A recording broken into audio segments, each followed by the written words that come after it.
അസ്സലാമു അലൈക്കും വറഹ്മത്തുള്ളാഹി വബറകാതുഹു.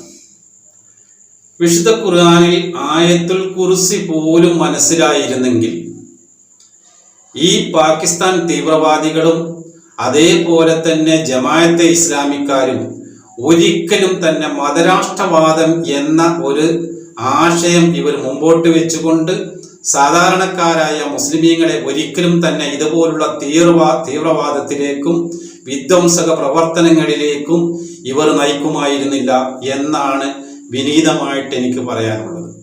എന്താണ് ആയത്തുൽ കുർസിയിൽ അള്ളാഹു പറയുന്നത്? അള്ളാഹു വസിയ കുർസിഹു സമാവാത്തി വല്ലാർദ്. അള്ളാഹുവിന്റെ കസേര ആകാശ ഭൂമികളിൽ വ്യാപിച്ചു നിൽക്കുന്നതാണ്. അവിടെ എന്തുകൊണ്ടാണ് അള്ളാഹുവിന്റെ കസേര, സിംഹാസനം എന്നൊക്കെ പറയാൻ കാരണം? ഇത് പല മുസ്ലിമീങ്ങൾക്കും അറിയുകയില്ല. ഇത് മാത്രമല്ല, വിശുദ്ധ ഖുർആന്റെ ഒട്ടുമുക്കാൽ കാര്യങ്ങൾ പോലും അറിയുകയില്ല. സൂറത്തുൽ ഫാത്തിഹ പോലും വേണ്ടതുപോലെ ഇത്തരം ആളുകൾക്ക് അറിയുകയില്ല. പക്ഷേ ഇവര് ഈ അറിവില്ലായ്മ മറച്ചു വെച്ചുകൊണ്ടാണ് ജനങ്ങൾക്ക് മുമ്പിൽ ഞങ്ങൾ എല്ലാം അറിയുന്നവരാണ് എന്ന നിലയിൽ ഇവര് വേഷധാരികളായിക്കൊണ്ട് അഭിനയിച്ചുകൊണ്ട് നിലനിൽക്കുന്നത്. ഈ ഒരു കാര്യം തന്നെ നമുക്ക് നോക്കാം. സൂറത്തുൽ ഫാത്തിഹയെ കുറിച്ച് ഞാൻ ഇൻഷാ അല്ലാഹ് അടുത്ത് പറയാം. ഇവിടെ വസിയ കുർസിഹു സമാവാത്തി വല്ലർദ്, അള്ളാഹുവിന്റെ സിംഹാസനം അഥവാ അള്ളാഹുവിന്റെ കസേര, അതല്ലെങ്കിൽ അള്ളാഹുവിന്റെ ഭരണം, അല്ലെങ്കിൽ അള്ളാഹുവിന്റെ ആധിപത്യം ആകാശ ഭൂമികളിൽ നിറഞ്ഞു നിൽക്കുന്നതാണ്. അത് വ്യാപിച്ചിട്ടുള്ളതാണ്. അപ്പോൾ അള്ളാഹുവിന്റെ ഭരണം എന്ന് പറയുന്നത് നമുക്കറിയാമല്ലോ. ഒരാളിന്റെ കസേര തെറിച്ചു എന്ന് പറഞ്ഞാൽ അയാളുടെ അധികാരം നഷ്ടപ്പെട്ടു എന്നാണ്. രാജാവിന്റെ കസേര തെറിച്ചു എന്നാൽ രാജാവിന്റെ സ്ഥാനം നഷ്ടപ്പെട്ടു എന്നാണ്. എന്നതുപോലെ ഒരാളിന് കസേര ലഭിച്ചു എന്ന് പറഞ്ഞാൽ അദ്ദേഹത്തിന് ആ സ്ഥാനം, അധികാരം ലഭിച്ചു എന്നാണ്. ഇതേപോലെ അള്ളാഹുവിന്റെ കസേര എന്ന് പറയുന്നത് ആകാശ ഭൂമികളിൽ നിറഞ്ഞു നിൽക്കുന്നതാണ് എന്ന് പറയുമ്പോൾ ആകാശ ഭൂമികളിലെല്ലാം തന്നെ ഈ പ്രപഞ്ചമാസകലം അള്ളാഹുവിന്റെ ഭരണത്തിന് കീഴിലാണ് നിലനിൽക്കുന്നത് എന്നാണ് അള്ളാഹു ഈ ആയത്തിലൂടെ നിസാരമായ രീതിയിൽ നമ്മളെ ബോധ്യപ്പെടുത്തി തരുന്നത്. കാരണം അവന് ഉറക്കമില്ല, അവന് ക്ഷീണമില്ല, അവന് വിശപ്പില്ല, ദാഹമില്ല. ഇതൊക്കെ വന്നുകൊണ്ടാണ് അള്ളാഹു പറയുന്നത്. ഇതൊക്കെ ആണ് അള്ളാഹുവിന്റെ രീതി എന്ന് പറഞ്ഞുകൊണ്ടാണ് അള്ളാഹു പറയുന്നത് അവന്റെ സിംഹാസനം അഥവാ അവന്റെ കുർസി, അത് അല്ലെങ്കിൽ അള്ളാഹുവിന്റെ ആ ഭരണം, ഇതാണ് ആകാശഭൂമികളിൽ പ്രപഞ്ചമാസകലം നിലനിൽക്കുന്നത് എന്ന് അള്ളാഹ് പറയുകയാണ്. ഇതാണ് മാലിക് യൗമിദ്ദീൻ എന്ന് പറയുന്നതിൻ്റെയും വശം എന്ന് പറയുന്നത്. അതായത് അള്ളാഹു മാലിക്കാണ്, ഉടമസ്ഥനാണ്. എന്തിന്റെ ഉടമസ്ഥനാണ്? മുഴു ലോകത്തിന്റെയും ഉടമസ്ഥനാണ്. അവൻ റബ്ബുൽ ആലമീനാണ്. അവൻ മുഴു ലോകത്തിന്റെയും റബ്ബാണ്. അപ്പോൾ എല്ലാത്തിന്റെയും ഉടമസ്ഥനാണ്. ആ ഉടമസ്ഥനായ ഭരണാധികാരിയാണ് അള്ളാഹു എന്ന് അള്ളാഹു വ്യക്തമാക്കുകയാണ് ഖുർആനിൽ.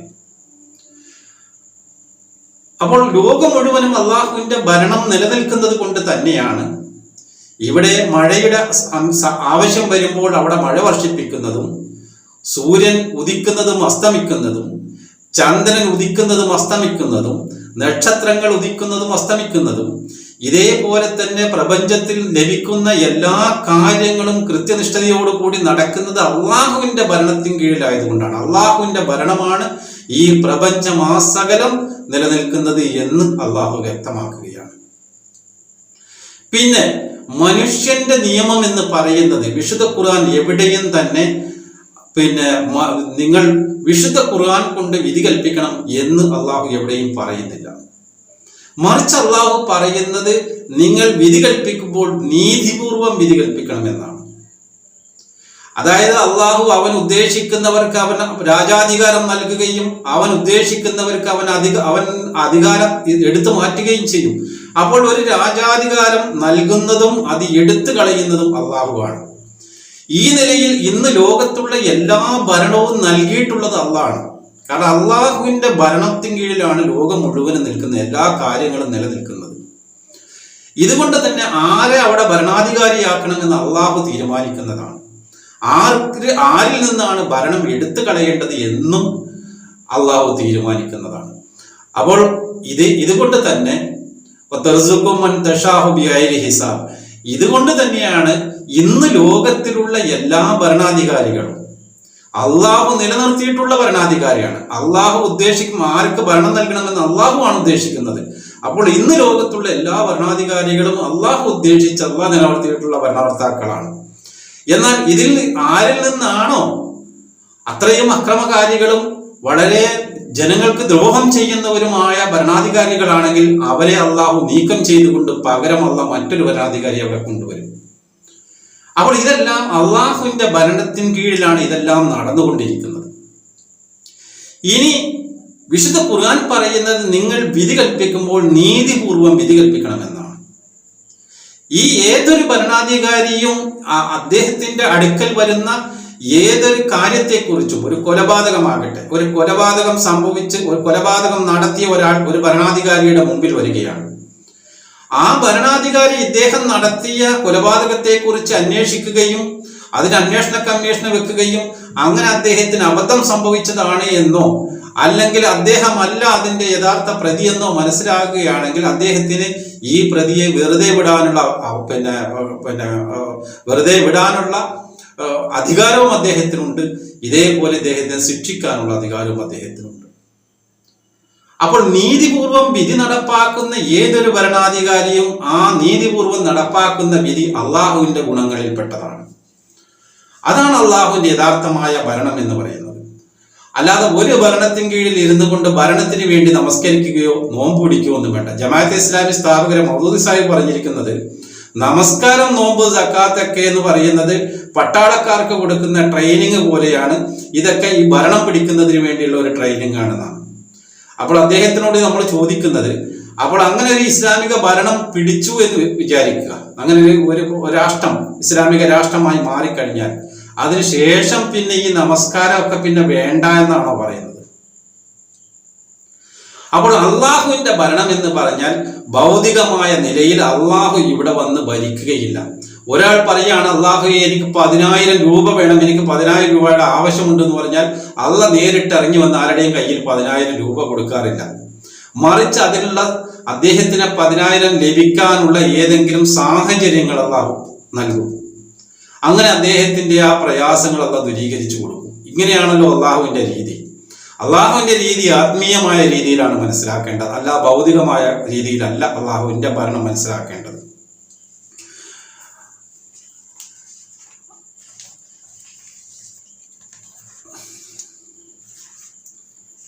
ഈ ആയത്തുൽ കുർസി പോലും വേണ്ടതുപോലെ മനസ്സിലാക്കാത്തത് കൊണ്ടാണ് ദൈവിക ഭരണം എന്ന് പറഞ്ഞുകൊണ്ട് ഈ ജമാഅത്തെ ഇസ്ലാമിയും അതേപോലെ പാകിസ്ഥാനിലുള്ള ഇതേപോലുള്ള തീവ്രവാദ സംഘടനകളും ഇസ്ലാമിക ഭരണം രാഷ്ട്രം പിടിക്കുന്നതിന് വേണ്ടി ഇവർ ശ്രമിച്ചുകൊണ്ടിരിക്കുന്നത്. അവർ മനസ്സിലാക്കിയ രാഷ്ട്രം എന്ന് പറയുന്നത് ഇവർക്ക് കിട്ടുന്ന ഭരണത്തെക്കുറിച്ചാണ്. അങ്ങനെ അവർ ഭരിക്കുമ്പോൾ അത് ദൈവിക ഭരണമാകുമെന്നും അത്തരം ഭരണത്തിന് കീഴിൽ ആർക്കും ചോദ്യം ചെയ്യാനുള്ള അവസരമില്ല എന്നും അങ്ങനെ അവർക്ക് അവരുടെ ഇഷ്ടമനുസരിച്ച് ഭരിക്കുമ്പോൾ മറ്റുള്ളവരെ ചോദ്യം ചെയ്യാത്ത അടിമകളാക്കി ഭരിക്കാൻ സാധിക്കുമെന്നും അറിയുന്നത് കൊണ്ടാണ് ഇവർ ഇസ്ലാമിക രാഷ്ട്രം സ്ഥാപിക്കാൻ ഇവർ നടക്കുന്നത്. അങ്ങനെ ഒരു രാഷ്ട്രം സ്ഥാപിച്ചു കഴിഞ്ഞാൽ ജനങ്ങളുടെ അവസ്ഥ എത്രമേൽ ദയനീയമായിരിക്കും. അപ്പോൾ യഥാർത്ഥത്തിൽ വിശുദ്ധ ഖുർആനെ വളച്ചൊടിച്ചുകൊണ്ടാണ് ഇവർ ഇത്തരം കാര്യങ്ങളെല്ലാം തന്നെ പറഞ്ഞുകൊണ്ടിരിക്കുന്നത്. ഇനി ദൈവിക ഭരണം എന്ന് പറയുന്നത് ദൈവം വന്ന് കസേരയിൽ ഇരുന്ന് ഇവർക്ക് ഭരിച്ചു കൊടുക്കുമോ? അതങ്ങനെ സംഭവിക്കുകയില്ല എന്ന് നമ്മളെക്കാൾ കൂടുതൽ ഇവർക്ക് തന്നെ അറിയാം. അവർക്ക് തന്നെയാണ് ഭരണം ലഭിക്കേണ്ടത്, ഇവർ തന്നെയാണ് ആ കസേരയിൽ ഇരിക്കേണ്ടത്.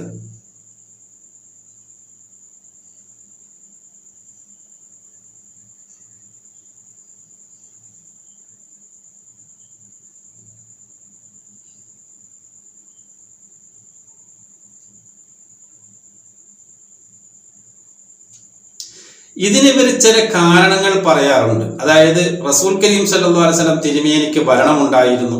റസൂലുള്ളാഹിയെ കുറിച്ച് വളരെ മോശമായിട്ടാണ് പറയുന്നത്. കാരണം മക്കയിൽ വെച്ച് അദ്ദേഹത്തിന് ഭരണം ഉണ്ടായിരുന്നില്ല. പിന്നെ മക്കയിൽ വെച്ച് പിന്നെ മദീനയിലേക്ക് പലായനം ചെയ്ത് വാളെടുത്തുകൊണ്ട് വീശാൻ തുടങ്ങി, അങ്ങനെ ഭരണം കിട്ടി എന്നൊക്കെയാണ് ഇവർ പറയുന്നത്. സത്യവുമായി യാതൊരു ബന്ധവുമില്ല. എത്രത്തോളം വിശുദ്ധ ഖുർആനെ കുറിച്ച് കളവായിട്ട് ഇവർ പറയുന്നു, അല്ലെങ്കിൽ സത്യത്തെ മറച്ചു വെച്ചുകൊണ്ട് അസത്യം ഇവർ ജനങ്ങൾക്കിടയിൽ പ്രചരിപ്പിക്കുന്നു. ഇതേപോലുള്ളൊരു കളവ് തന്നെയാണ് റസൂൽ കരീം സല്ലല്ലാഹു അലൈഹി വസല്ലം തിരുമേനിയുടെ ജീവിതത്തെക്കുറിച്ചും ഇവർ പറഞ്ഞുകൊണ്ടിരിക്കുന്നത്. പക്ഷെ ഇവർ കൊണ്ട് എന്താണ് ഇസ്ലാമിൽ ഉണ്ടായത് എന്ന് ചോദിച്ചാൽ, ഇന്ന് പാകിസ്ഥാനിൽ ഉണ്ടായിട്ടുള്ളത് പോലെ കുറെ തീവ്രവാദ സംഘടനകൾ പാകിസ്ഥാനിൽ രൂപം കൊണ്ടു. ഇത് ഈ ഇന്ത്യ, ഭാരതം എന്ന് പറയുന്ന രാജ്യത്ത് മൗദൂദി സാഹിബ് ഉണ്ടായിരുന്നപ്പോൾ, അന്ന് ശ്രീലങ്കയും ബംഗ്ലാദേശും പാകിസ്ഥാനും ഒക്കെ ഒരുമിച്ച് നിൽക്കുന്ന ഒരു രാജ്യമായിരുന്നല്ലോ. ഈ കാലഘട്ടത്തിലാണ് മൗദൂദി സാഹിബ് ഉണ്ടായിരുന്നത്. അന്ന് അദ്ദേഹം ഔറംഗാബാദിലൊക്കെ അദ്ദേഹം ജീവിച്ചിരുന്ന സമയത്ത് അദ്ദേഹത്തിന്റെ ഈ രചനകൾക്കൊന്നും തന്നെ, അതായത് ഇന്ന് ഭരിക്കുന്ന ഭരണാധികാരികളൊന്നും ഇന്നുള്ള മുസ്ലിമീങ്ങളൊന്നും യഥാർത്ഥ മുസ്ലിമീങ്ങളല്ല എന്നും, ഇസ്ലാമിക ഭരണം എന്ന് പറഞ്ഞാൽ അദ്ദേഹം മുമ്പോട്ട് വെക്കുന്ന ആശയങ്ങളിലുള്ള ഒരു ഇസ്ലാമിക രാഷ്ട്രം സ്ഥാപിതമാകണമെന്നും, അങ്ങനെ ഒരു രാഷ്ട്രം സ്ഥാപിതമാകുമ്പോൾ മാത്രമാണ് അത് ഇസ്ലാമിക രാഷ്ട്രമായി തീരുക എന്നും, അപ്പോൾ ഇന്നുള്ള ആളുകൾ, ഇന്ന് നിലനിൽക്കുന്ന മുസ്ലിം ഭരണാധികാരികൾക്കെതിരെ പോലും യുദ്ധം ചെയ്തുകൊണ്ട്, രക്തം ചിന്തിക്കൊണ്ട്, ജിഹാദ് ചെയ്തുകൊണ്ട് ആ ഭരണങ്ങൾ പിടിച്ചെടുക്കണമെന്നും, അതിനുവേണ്ടിയുള്ളതാണ് നോമ്പ് നമസ്കാരം എന്നൊക്കെ ഉള്ള പച്ച കള്ള പ്രചരണങ്ങൾ നടത്തിക്കൊണ്ട് അവിടെ ഇതിന് വേരോട്ടമില്ല എന്ന് മനസ്സിലാക്കിക്കൊണ്ടാണ് ഇദ്ദേഹം പഞ്ചാബിലേക്ക് അദ്ദേഹത്തിന്റെ ആ പ്രസ്ഥാനം മാറ്റി നടന്നത്. പഞ്ചാബിൽ ഇദ്ദേഹം ഒരു രാഷ്ട്രം തന്നെ സ്ഥാപിച്ചു. ഈ രാഷ്ട്രം സ്ഥാപിച്ച് അതിന് ഇസ്ലാമാബാദ് എന്നൊക്കെ പേര് വെച്ചുകൊണ്ട് ഇദ്ദേഹം ഒരു മുസ്ലിം രാഷ്ട്രമാക്കി ആ പ്രദേശത്തെ മാറ്റി. ഇദ്ദേഹം അവിടെ ഒരു കോളേജ് എന്തൊക്കെ തുടങ്ങുകയൊക്കെ ചെയ്തിരുന്നു. എന്നാൽ ഇന്ത്യ പാക് വിഭജനത്തിന്റെ സമയത്ത് ഈ സ്ഥലം പാകിസ്ഥാന്റെ കൂടെ ചേർന്നൊരു മുസ്ലിം പ്രത്യേകമായ ഒരു രാഷ്ട്രമായി തീരും എന്ന് അദ്ദേഹം മനക്കോട്ട കെട്ടിയിട്ടുണ്ടായിരുന്നു. പക്ഷെ ഇന്ത്യയും പാകിസ്ഥാനും തമ്മിൽ വിഭജനം നടന്ന സമയത്ത് ഇതിനൊക്കെ പട്ടാളം വളഞ്ഞു. പട്ടാളം വളഞ്ഞ സമയത്ത് ഇദ്ദേഹത്തിന് അവിടെ നിൽക്കള്ളിയില്ല, അദ്ദേഹത്തിന് അവിടുന്ന് നാട് വിടേണ്ടി വന്നു. അങ്ങനെ അദ്ദേഹം വാഗാ ബോർഡർ വഴി പർദ്ദയിട്ടുകൊണ്ടാണ് അദ്ദേഹം പാകിസ്ഥാനിലേക്ക് നാട് കടക്കുന്നത് എന്നാണ് അദ്ദേഹത്തെ കുറിച്ച് പറയപ്പെടുന്നത്. ഏതായിരുന്നാലും അവിടെ ചെന്നതിന് ശേഷം ഈ ഇന്ത്യയിൽ നടക്കാതിരുന്ന കാര്യം പാകിസ്ഥാനിൽ നടപ്പാക്കുന്നതിന് വേണ്ടി അവിടെ ഭരണത്തെ അട്ടിമറിക്കാൻ പോലും ഒരുപാട് ശ്രമങ്ങൾ അദ്ദേഹം നടത്തുകയും കലാപങ്ങൾ അഴിച്ചുവിടുകയൊക്കെ ചെയ്തു. അങ്ങനെ അദ്ദേഹത്തെ മുനീർ കമ്മീഷൻ റിപ്പോർട്ട് എന്ന് പറയുന്ന ഒരു മുനീർ കമ്മീഷൻ ആയിക്കൊണ്ടുള്ള ഒരു അന്വേഷണം ഇദ്ദേഹത്തിന് ആ കലാപത്തിനെതിരെ നടത്തിയപ്പോൾ അതിൽ 2 പ്രതികളിൽ ഒന്ന് പ്രധാനമായി മൗദൂദി സാഹിബാണെന്ന് കണ്ടെത്തുകയും ഇദ്ദേഹത്തെ അറസ്റ്റ് ചെയ്യുകയും അദ്ദേഹത്തെ തുറുങ്കലടക്കി തൂക്കിക്കൊല്ലാൻ വിധിക്കുകയും ചെയ്തു. പിന്നീട് ഭരണമൊക്കെ മാറി വരികയും അങ്ങനെ ജനങ്ങൾ കൂടുതൽ ഇദ്ദേഹത്തിന് ഭൂരിപക്ഷത്തിൽ അദ്ദേഹത്തിന്റെ ആളുകളായി മാറുന്ന ഒരു സാഹചര്യമൊക്കെ ഉണ്ടായപ്പോഴാണ് അദ്ദേഹത്തെ ശിക്ഷ ഇളവ് വരുത്തിക്കൊണ്ട് 2 വർഷമോ 3 വർഷമോ കൊണ്ടൊക്കെ ശിക്ഷിച്ചുകൊണ്ട് അദ്ദേഹത്തിനെ വിട്ടയക്കുന്നതൊക്കെ. ഏതായിരുന്നാലും അദ്ദേഹം പിന്നീട് പാകിസ്ഥാനിൽ അദ്ദേഹത്തിന്റെ ആശയം സ്വീകരിച്ച ആളുകളാണ് ഇന്ന് ആ കാലം മുതൽ ഇന്ന് വരെയും മതരാഷ്ട്രം എന്ന് പറഞ്ഞുകൊണ്ട് പല രീതിയിലുള്ള തീവ്രവാദ പ്രവർത്തനങ്ങൾ നടത്തിക്കൊണ്ട് ഒരാൾ മറ്റൊരു ഗ്രൂപ്പിനെ വെടിവെക്കുമ്പോൾ, ഉദാഹരണമായി ഇന്ത്യ പാകിസ്ഥാനെ അല്ലെങ്കിൽ ബംഗ്ലാദേശ് പാകിസ്ഥാനെതിരെ വെടിവെക്കുകയാണെങ്കിൽ പാകിസ്ഥാൻ തിരിച്ച് ബംഗ്ലാദേശിനും വെടിവെക്കും. അപ്പോൾ പട്ടാളക്കാർ എന്താണ് ഊലു തക്ബീർ അള്ളാഹു അക്ബർ എന്ന് പറയും, അല്ലെങ്കിൽ അള്ളാഹു അക്ബർ എന്ന് പറഞ്ഞുകൊണ്ട് ഇവർ വെടിവെക്കും. അവരും എന്ത് ചെയ്യും? ഇവരും അള്ളാഹു അക്ബർ എന്ന് പറഞ്ഞ് ഇവരും വെടിവെക്കും. അള്ളാഹ് ആരുടെ കൂടെ നിൽക്കും? ഇവർ 2 പേരും മുസ്ലിമീങ്ങളാണ് എന്നതുപോലെ പാകിസ്ഥാനിൽ തീവ്രവാദികൾ ഉണ്ടായി. ഓരോ ഗ്രൂപ്പുകൾക്കും അവിടെ ഓരോ രാഷ്ട്രം സ്ഥാപിക്കണം. എല്ലാവരും അള്ളാഹു അക്ബർ എന്ന് പറയും. അള്ളാഹ് ആരുടെ കൂടെ നിൽക്കും? യഥാർത്ഥത്തിൽ ഇപ്പോൾ ഇവരുണ്ടാക്കിയിരിക്കുന്ന ഈ തീവ്രവാദ സംഘടനകളെല്ലാം തന്നെ മതത്തിന് പുറത്തുള്ള, ഇസ്ലാമുമായി ഒരു ബന്ധവുമില്ലാത്തതാണ് എന്ന് തെളിയിക്കപ്പെട്ടിരിക്കുന്നു. കാരണം വാളെടുത്തവൻ വാളാൽ എന്ന് പറഞ്ഞതുപോലെ യഥാർത്ഥമായ ദൈവിക ഭരണം ദൈവം ഓരോ ഭരണാധികാരികളെ ലോകത്ത് നിലനിർത്തും. ആ നിലനിർത്തുന്ന ഭരണാധികാരികൾ അക്രമികളായ ആളുകളെ അവരില്ലായ്മ ചെയ്യും, നശിപ്പിച്ചു കളയും. ഇതാണ് ഇപ്പൊ പാകിസ്ഥാനിൽ സംഭവിച്ചിട്ടുള്ളത്. ഇന്ത്യ ചെയ്തിരിക്കുന്ന പ്രവൃത്തിയിൽ നാം മുസ്ലിമീങ്ങൾ, ഇന്ത്യയിലെ പ്രത്യേകിച്ച് മുസ്ലിങ്ങളെല്ലാം അഭിമാനം കൊള്ളേണ്ടതാണ്. കാരണം ഇന്ത്യ ഇവിടെ നിന്ന് നേരെ പാകിസ്ഥാനിലെ തീവ്രവാദ കേന്ദ്രങ്ങൾക്കെതിരെയാണ് ബോംബിട്ടിരിക്കുന്നത്. അവർ നശിക്കേണ്ടത് പാകിസ്ഥാന്റെ ആവശ്യമാണ്. ഈ തീവ്രവാദികളെ കൊണ്ട് പാകിസ്ഥാൻ ഗവൺമെന്റ് പോലും പൊറുതിമുട്ടിയിരിക്കുകയാണ്. നല്ലൊരു ഭരണം പോലും അവിടെ കാഴ്ചവെക്കാൻ ഗവൺമെന്റ് സാധിക്കാത്ത സാഹചര്യമാണുള്ളത്. അപ്പോൾ ഇവരെ നശിപ്പിക്കാൻ പാകിസ്ഥാൻ ഗവൺമെന്റ് ഒരിക്കലും സാധിക്കുകയില്ല. ഇന്ത്യ ഇത് ചെയ്തു കൊടുത്തത് തന്നെ പാകിസ്ഥാൻ ഗവൺമെന്റിന് തന്നെ ഒരു നല്ല സഹായമായിക്കൊണ്ടാണ് പാകിസ്ഥാൻ ഇത് കാണേണ്ടത്. കാരണം അവർക്ക് ചെയ്യാൻ കഴിയാത്തൊരു കാര്യമാണ് ഇന്ത്യ ഇവിടുന്ന് ചെയ്തു കൊടുത്തിട്ടുള്ളത് എന്നാണ് നമ്മൾ മനസ്സിലാക്കേണ്ടത്. അപ്പോൾ വിശുദ്ധ ഖുർആനെ കുറിച്ച് ഒരറിവ് പോലും ഇല്ലാത്ത ഇത്തരം ആളുകൾ ആണ് ഈ ഇസ്ലാം, ഞങ്ങളാണ് യഥാർത്ഥ ഇസ്ലാമിന്റെ എല്ലാ കാര്യങ്ങളും മനസ്സിലാക്കിയിട്ടുള്ളവര് എന്ന് പറഞ്ഞുകൊണ്ട് ഒരു കളവായ പ്രചരണമാണ് ജനങ്ങൾക്കിടയിൽ നടത്തിക്കൊണ്ടിരിക്കുന്നത്. സൂറത്തുൽ ഫാത്തിഹയിൽ അല്ലാഹു പറയുന്നത് അൽഹംദുലില്ലാഹി റബ്ബിൽ ആലമീൻ അർ-റഹ്മാനിർ റഹീം, സർവസ്തുതിയും സർവലോക രക്ഷിതാവായ അള്ളാഹുവിനാണ്. കാരണം എന്താണ്? അവൻ റബ്ബുൽ ആലമീനാണ്, അവൻ എല്ലാത്തിൻ്റെയും ഉടമസ്ഥനാണ്. ഉടമസ്ഥനായതുകൊണ്ട് നമുക്ക് നിന്നെ മാത്രം ഞങ്ങൾ ആരാധിക്കുന്നു, നിന്നോട് മാത്രം സഹായം തേടുന്നു. അപ്പോൾ ഉടമസ്ഥനായ അള്ളാഹു ആയതുകൊണ്ട് നിന്നോട് മാത്രമേ ഞങ്ങൾ ചോദിച്ചിട്ട് കാര്യമുള്ളൂ. അത് ഞങ്ങൾക്ക് തന്നെ അറിയാം. അത് നമ്മളോട് പഠിപ്പിച്ചു തരികയാണ് അള്ളാഹ്.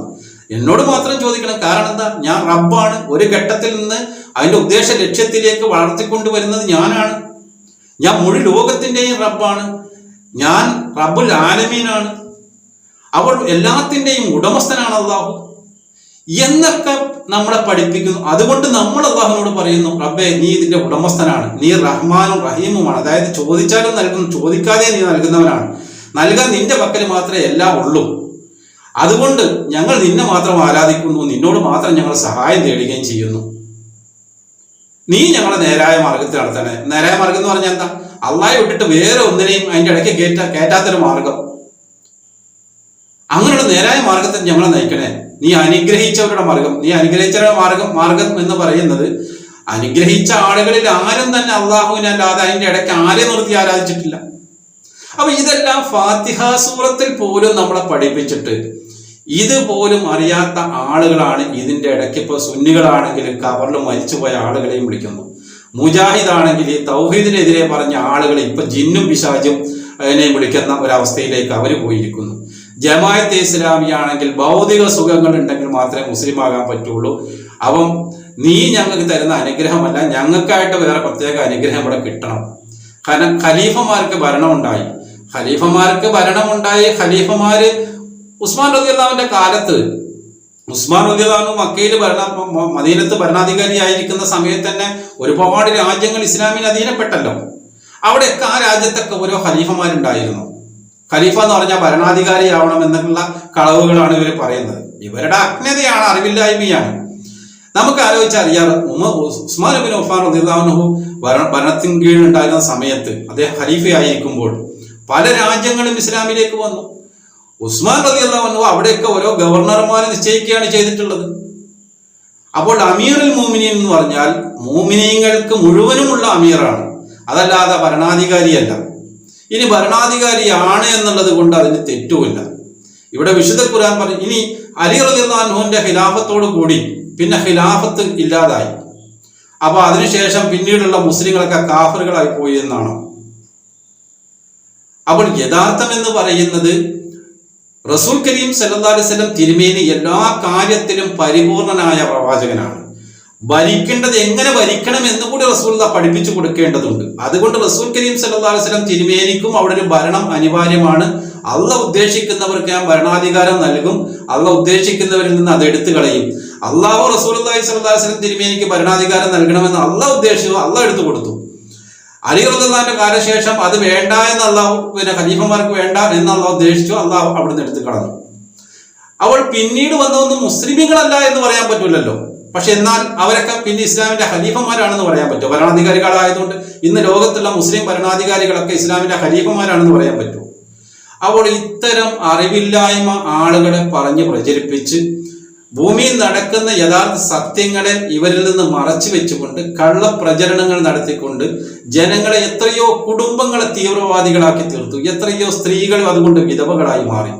എത്രയോ മുസ്ലിം യുവാക്കൾ ജയിലുകളിലായി. അങ്ങനെ നമ്മുടെ നാട്ടിൽ തന്നെ ഇത്തരം ആശയങ്ങൾ കൊണ്ടുവന്ന് എത്രയോ ആളുകൾ പോലീസിന്റെ മർദ്ദനങ്ങൾ ഏൽക്കേണ്ടി വന്നു. സ്വന്തം രാജ്യത്തിന്റെ മുതലുകൾ നശിപ്പിക്കുകയും സ്വന്തം രാജ്യത്ത് കലാപങ്ങൾ ഉണ്ടാക്കുകയും ചെയ്താൽ നമ്മുടെ നാട്ടിൽ തന്നെ നമുക്ക് എല്ലാവർക്കും ലഭിക്കേണ്ട ഈ സംഗതികളാണ്, നമുക്ക് എല്ലാവർക്കും ലഭിക്കേണ്ട അനുഗ്രഹങ്ങളാണ് നമ്മൾ നഷ്ടപ്പെടുത്തുന്നത്. അതുകൊണ്ട് സ്വന്തം ഇരിക്കുന്ന മരത്തിന്റെ കടയ്ക്ക് കത്തിവെക്കുന്നത് പോലെയാണത്. അപ്പോൾ ഇതൊന്നും ഇസ്ലാമികമല്ല. ഇസ്ലാം വളരെ നീതിയുടെയും ന്യായത്തിന്റെയും മതമാണ്. സമാധാനത്തിന്റെയും ശാന്തിയുടെയും സ്നേഹത്തിന്റെയും സൗഹാർദ്ദത്തിന്റെയും മതമാണ്. അയൽവാസി ഏത് മതത്തിൽപ്പെട്ടവനാണെങ്കിലും അവൻ പട്ടിണി കിടന്നാൽ അവനെ പരിഗണിക്കണം. അതാണ് ഇസ്ലാം.